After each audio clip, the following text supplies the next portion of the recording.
বাহ, দারুণ সিস্টেম।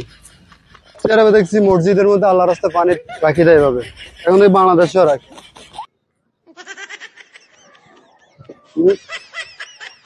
বাংলাদেশেও দেখি এখন ফ্রিতে পানি রাখে। সৌদি আরবে দেখছি মসজিদে মসজিদে এই পানি আপনার এখন দেখি বাংলাদেশে রেখে দেয় ফ্রি, কোনো টাকা লাগে না।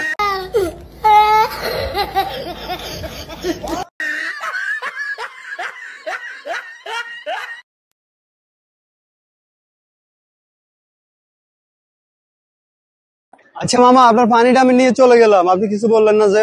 কি বলবো, আমার একটা পানি খাইয়া কি আপনি মানুষ জীবন বাঁচাইলে ফরজ, সেজন্য কিছু বলেন নাই? কি বলবো, আপনি খাইয়ার টাকা না দিলে কোনো সমস্যা নেই, আমরা আমাদের মেহমান।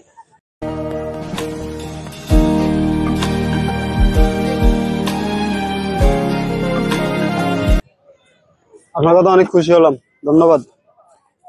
আমাদের এরকম মানুষ এখনো আছে আমাদের, যারা পানি এমনিতে দিয়ে দেয়, মানে একটা মানুষের উপকার হোক, তারা সেটাই চায়। কতটা